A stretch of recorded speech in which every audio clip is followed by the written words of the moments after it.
আৰু ভাৰতলৈ আহিছে ভিয়েটনামৰ ৰাষ্ট্ৰপতি টো লাম।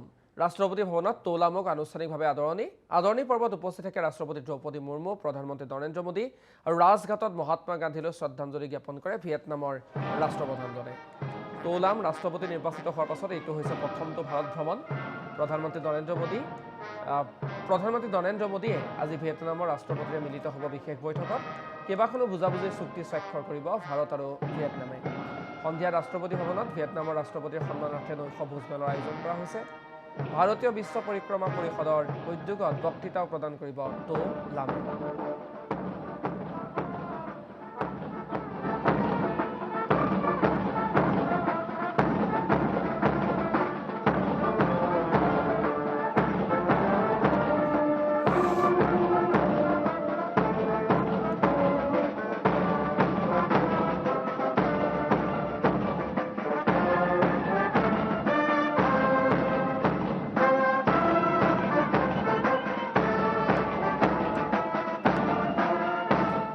আৰু ভাৰতলৈ আহিছে ভিয়েটনামৰ ৰাষ্ট্ৰপতি টো লাম।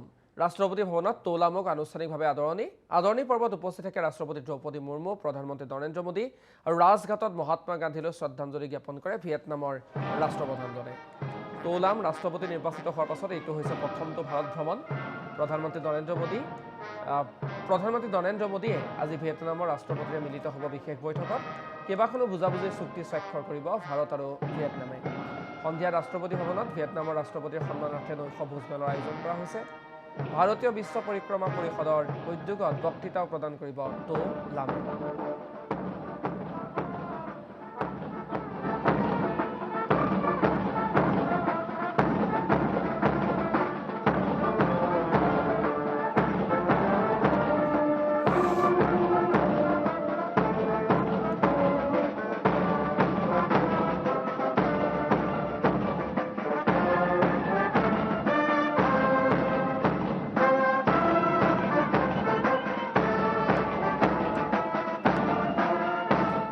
আৰু ভাৰতলৈ আহিছে ভিয়েটনামৰ ৰাষ্ট্ৰপতি টো লাম।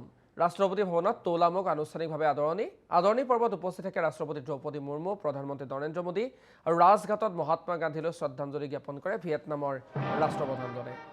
টো লাম ৰাষ্ট্ৰপতি নিৰ্বাচিত হোৱাৰ পাছত এইটো হৈছে প্ৰথমটো ভাৰত ভ্ৰমণ। প্ৰধানমন্ত্ৰী নৰেন্দ্ৰ মোদীয়ে আজি ভিয়েটনামৰ ৰাষ্ট্ৰপতিৰে মিলিত হ'ব বিশেষ বৈঠকত। কেইবাখনো বুজাবুজিৰ চুক্তি স্বাক্ষৰ কৰিব ভাৰত আৰু ভিয়েটনামে। সন্ধিয়া ৰাষ্ট্ৰপতি ভৱনত ভিয়েটনামৰ ৰাষ্ট্ৰপতিৰ সন্মানাৰ্থে নৈশ ভোজমেলৰ আয়োজন কৰা হৈছে।